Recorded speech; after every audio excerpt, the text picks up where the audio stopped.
How can I make an impact in somebody's life without any medication to be able to change your own mindset? We're saying goodbye to the stigma around mental health with raw, real, and sometimes unconventional topics. Listener discretion is advised. Welcome back, Mind Warriors. This is Laci with Mind Muscle Pro. Today we are with Charlie Ray with Limitless Believing. As you know, our mission is to help you find your happy. Charlie has a wonderful mission that he is going forth with in this world and helping connect people to themselves, releasing them from their trauma. It's truly unique, and I can't wait for you to hear his story. Hi, Charlie. Hi. How are you? I'm doing well. Thank you. You're welcome. It's so nice to see you again. I'm so glad that you're here. For anybody knowing, Charlie's going to explain a little bit about himself and why he's doing what he's doing, how he got to this point. But when you hear his mission and kind of what he's doing, I want you to know that I've been through his process, and we're going to talk a little bit about it, because when I first heard what you were doing, Charlie, it was kind of wild. It was a little skeptical. I was like, man, I don't know. That sounds cool, but does it really work? So if you would tell everybody just a little bit about why you're on the path that you're on. Yeah, absolutely. I've had many different jobs and just kind of trying to find like what I love to do. And I remember growing up, it's like, oh, here we go, another job. It's like, yeah, because I'm not going to settle. Like I've always had this drive inside me. But back in 2010 is where my world really got disruptive. So in 2010, my 14-year-old son, Christopher, was in 8th grade. And I remember he had some trouble sleeping at night.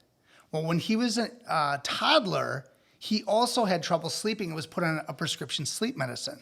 So because at 14, okay, we'll take him to the pediatrician. So the old pediatrician actually retired. And so there was a newer pediatrician that took over in between care. So she tested him for everything, and even for leukemia, couldn't find anything wrong. And she came up with the conclusion that Christopher had mild depression. And I remember the words Christopher saying, I don't feel depressed. But you're having an expert, somebody that you feel is an expert in what they're doing, is telling you, hey, your son's depressed. So he was put on Zoloft. And so I remember always seeing him basketball games, no matter where it was throughout the school year, he was wearing these long sleeve shirts. And I remember one time in the kitchen, we're sitting there and we confronted him. And he wouldn't like pull up his sleeves. So we got suspicious and we grabbed him and we had to pull up his sleeves. He had cut marks on both arms. And like as a father, I felt like totally destroyed that I could not help my son. And so we brought him to a psychiatrist. The psychiatrist met with him one time, talked to Christopher, talked to me, talked to my wife at the time. Guess what? He's depressed. They increased the medication. About 2 weeks later, we left him home with his sisters, Michaela and Gigi. Michaela was 9, Gigi was about 3 at the time. And so we were running out to go get some pizza and come home for dinner. We get there, I'm sitting there. All of a sudden, we get this phone call, and I see my wife shadowing, come over, come. And I run in the car, and Michaela's on the phone. Christopher's not moving. He's not responding. I think he's playing a joke.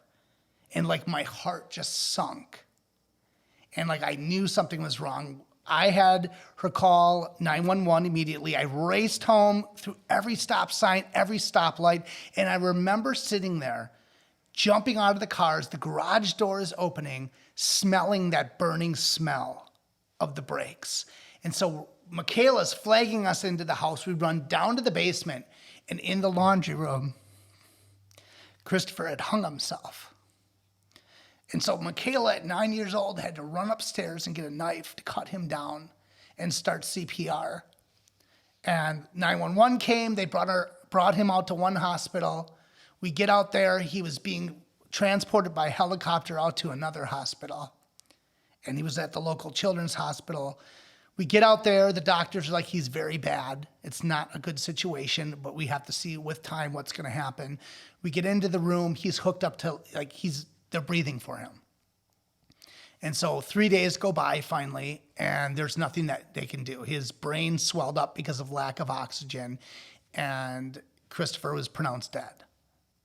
And so, after that, about 8 months later, we lost my brother-in-law. About another I think 4 months after that, my dad was diagnosed with lung cancer. He passed away 4 months after that. A month after my dad passed away, my mom was diagnosed with pancreatic cancer. She died a few months after that. I got divorced after that, living in my parents' house, ready to end my life. And I remember making some statements. I was brought out to the mental health facility. I spent a night out there. I came back and I just had to start figuring out my life because it's from nothing. Like, you lost all of this. And so the one thing I want to do, not only to honor my son, but I want to find a way, how can I make an impact in somebody's life without any medication to be able to change your own mindset? So over the course of the last 10 years, the last decade, I've been researching environmental neuroscience. How does your brain work by situations, as far as like, how does the environment make us who we are? Mm-hmm. And working over 6,000 people, and it doesn't matter whether I worked with sexual assault, domestic violence, I've worked with kidnapping victims, I've worked with trafficking victims, PTSD, it doesn't matter what it is. It all links back to a specific moment in your life. And if you can find that moment, my technique can fix it.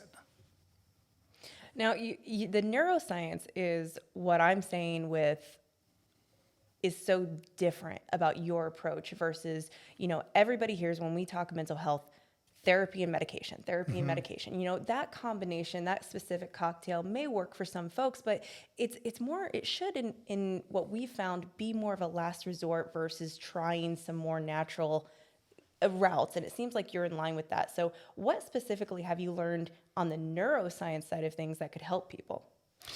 So that's the norm, right? We learn all of a sudden, go talk to somebody, go to therapy, and then they give you a diagnosis. I'll guarantee you, every single time I talk to somebody and ask them, what's wrong with you? And they list off all these things, and I'll say, where did you hear that? Oh, my doctor told me. Mm-hmm. And then I say to them, that's great. Somebody else is telling you what's wrong with you. I want you to tell me what's wrong with you. And they're just silent. They don't know. That's programming, right? So the neuroscience side of things, if you look at, let's go back to childhood, right? All these things that we're learning, especially the first 7 years, actually our third trimester to 7 years old, that's kind of our main learning. If we look at it, that's where we're learning, that's where we're being programmed how to think, how to talk. We've programmed our habits, our beliefs. Mm-hmm. And so once that programming is done, if you look at the neuroscience behind it, we're talking about that. So let's say, for example, I'll talk about my own personal story. So this one little moment, I remember being down in the basement, cleaning up the basement. There was 3 of us cleaning up. I came from a family of 8. So just us younger, we call us the younger 4, we're down there. My youngest sister was not born yet. And I remember I was like 6 years old. I didn't know how to clean, but my mom wanted us to clean the way she thought we should, right? So it's like, okay, well, we don't know how to do that. And she'd show us and expect us to get it. Well, I was just taking shit and throwing it in the drawers and just being done with it because all I thought about doing was playing. But guess what? That moment, I could see her getting mad. She was crying. So there's anger, sadness. She's crying, frustration. All these emotions are coming out of her. And she's yelling at us, calling us ungrateful little shits. But you would hear that over and over and over again. And guess what? It leads to what I've deducted as 4 fears. I'm not good enough, I'm not loved, I'm not significant, or I'm not connected. And it could be all 4 of them. But because I felt I wasn't loved by my mom, guess what? Later in life, I started seeing codependency. I had to have somebody in my life because if I didn't, and I had to be loved the way I felt I needed to be loved by that person. And so all these little micro programmings that were happening came out in every single relationship until I was able to recognize, okay, what's going on? Where did it start, right? What's the earliest programming that happened? That was where it started. What's really cool is when I sat down and went through one of your sessions, you lay that out for me, your 4, I'm not this, I'm not that. And when we started originally talking about going through your program, We know, we've been there, but let me share with everybody else. I thought I was good. I told Charlie, I told you, I'm good. I did therapy. I've been to counseling. I've worked through my shit. And we thought that my triggering points, my childhood trauma was going to be related to sexual assaults that I experienced. Whereas when we started going in and going through your process, which is super cool, um, we didn't think we were going to get there, right? You and I, we talked for a while. We did a lot of visualization. And I think at some point, both of us were like, this ain't going anywhere. We're not going to find whatever we're looking for. And then all of a sudden, you were just so good at asking the right questions, right? And you didn't let me stay on a path too long if it wasn't going in the direction we needed to. So it would cut off and you'd ask a different question. And it didn't allow me a chance to think too much. It was reaction. It was knee-jerk reactions because of that. And we found that this one specific memory, it kind of crossed paths with two of them in the same timeline, was affecting me to a degree that I had no idea about. And it came back to, I'm not good enough was my one, that this one specific memory allocated. I'm not good enough to be protected by my loved ones. And what was so just awe-inspiring was, again, I thought I was good. I had no idea that these two memories were causing me to be triggered by people I love without them doing a single thing wrong. It affected the way I behaved. It was affecting the way I responded. And it also taught me, you know what, maybe I do have certain boundaries that I need to put in place to protect myself, because now I understand how this affects me as an adult, even though that happened as a child. So do you find that you work with people in similar experiences where, Charlie, where I'm good, I got it, I'm okay, and is this a common thing that people think, I'm okay, I'm all right? Yes. And also, it depends on how they grew up around the whole talking of mental health or feeling or wanting that to keep self-improvement. Because self-improvement never stops. Mm-hmm. Because once you get to one level, okay, what's the next level? I want more of this. You know, especially when it's successful and moving yourself in the right direction. But like you said, you just deducted your whole self. I was just asking questions. You found the spot. You found where it intersected. I just got really good at asking the questions. And so if you look at that, that's the programming. It may not have been the case that you weren't good enough or that you weren't loved. It was just the way you saw it. That's the feeling you have. So you talk about the whole mental health thing. And when you look at that, you have people thinking, okay, I have to do therapy. I have to get drugs. I have to do this. You know, well, I'm good enough. You know, I don't need anything else. And so those people are going to keep on that same path. They're going to think, because people that say, hey, I'm good. No, I don't need anything. Great. Guess what? They're going to be stuck at that level. They're not going any higher. Right. They hit the ceiling. Yeah. So if you tell me that you're good, I'm like, okay, hey, that's good, you know, from there. But then once I start asking questions, I'm like, let me just ask you one question. And then they start thinking about it. And then it's another. And before you know it, boom, done. It was just incredible the way that worked. Do you find that a lot of people that feel maybe they are good, maybe they don't have it as bad, maybe it's just a little episode here and there, do you find that a lot of folks self-medicate? Yes, because here's the thing. We look at the pain and we look at the pleasure. Everyone's running towards pleasure, but the painful things that happen, we do what's called that false neuroassociation. So we're in pain, whether it's a physical pain, emotional pain, whatever it is. So what are you going to do? I want to feel better. Now they get introduced, let's say, to a drug or to alcohol or risky behaviors, and they keep doing them over and over and over again, because for the moment, it feels good, but then it's gone. Well, why would you not want to feel good all the time with quick little micro programmings to reprogram it? And I don't program it the way I want to. You did all the programming. You got the emotion that you wanted, the feeling that you wanted, the empowerment that you wanted. It was all yours. I was just the guide to get you to where you needed to go. But you did all the work. Mm-hmm. And it was like, boom, 15 minutes of it. And you're like, holy cow. You opened your eyes and it was just like the waterworks were there. Oh, it was bad. The makeup was so ruined. So do you find that let me backtrack just a second. One of the things that you've really sold yourself on when we first started talking was you don't want to be something where somebody relies on like traditional therapy. Come back and see me 30 minutes to an hour every week for the rest of your life. You said, if I can help you, I can help you in 15 minutes. Yeah. And we can move on with life. Yeah. And then if you, like you said, if you want to take it to the next level, we can. Yeah. And we can continue that personal growth and that development. But to actually get somewhere, 15 minutes is all you need. Yeah. And I tell you what, that was a bold ass statement. That's a bold statement, Brother Bob. Like, I mean, you got to be serious. And Did I deliver? you totally delivered, which is completely shocking.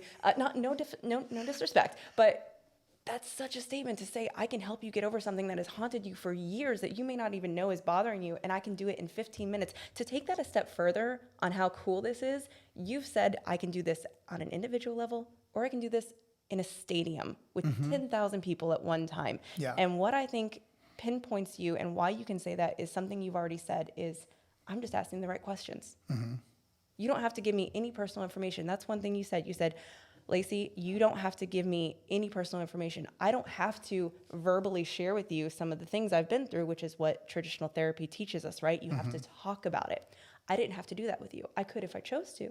And that would maybe help you ask better questions sooner. But at the end of the day, you didn't need that. And so you're able to do what you do through your process with one person or an entire room of people because you're asking the right questions.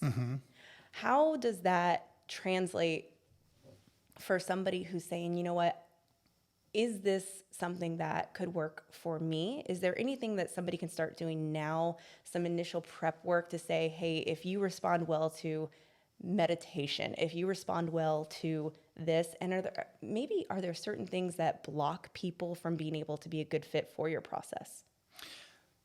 So the way I'll look at this is like, if you look at traditional therapy, it will work over time. It's through repetition, right? If you're thinking that you're an ungrateful little shit, or you're thinking that you're unloved, if you think of that happens over time. It's not like you come out and you're born and you have those 4 fears, or they're pre-programmed, and everyone's like, oh, like if you look at therapy, they say, oh, do you have anybody in your family like this, this, and this? Well, these are all programs, and they're generational.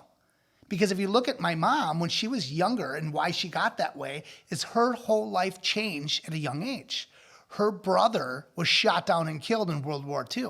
Her parents instantly changed who they were.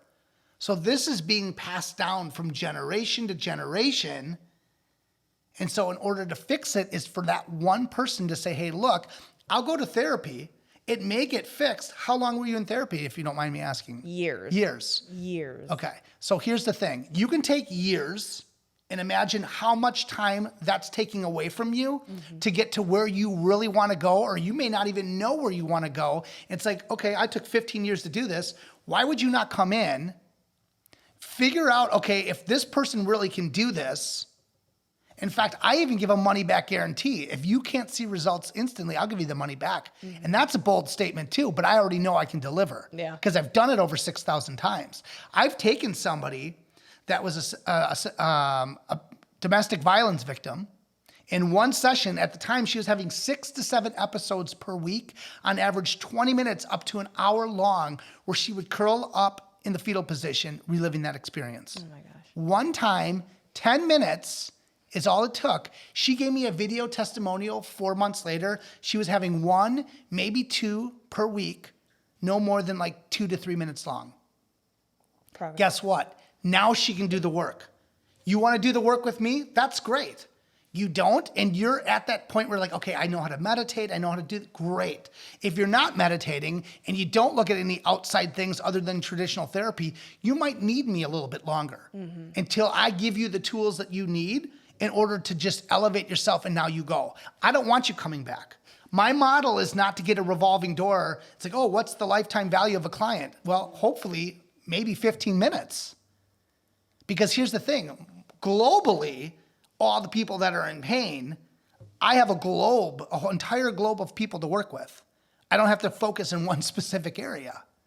So that's the thing. If you want that change, and do it quickly and you're ready to accelerate your life, I need people that are hungry for change in their life. Yeah. If you're hungry for change in your life, then you want to fix this shit and get it out of the way. You'll do the work. Yeah. You'll do the work. That's incredible. So if somebody wanted to reach out to you, it would be limitlessbelieving.com. It's www.limitless-believing.com. And on there is, you can go in there and book a call. I have a one-time free session that you can go through and book a call and understand the process more, ask questions. And you can do this, like you're here, so we're in Florida right now, but you can do this over Zoom. You don't have to be in person, right? I've done this for people in England, business owners in Europe, all over the world I've done this, Australia. Yeah. Getting around, Charlie, right? Yeah. Getting around, buddy. All right. Well, guys, if you need more information on Charlie or you have questions on how to find your happy, please visit mymusclepro.com and also visit limitless-believing.com. Book that free call, and we'll see you next time. Thanks, Charlie. Thank you.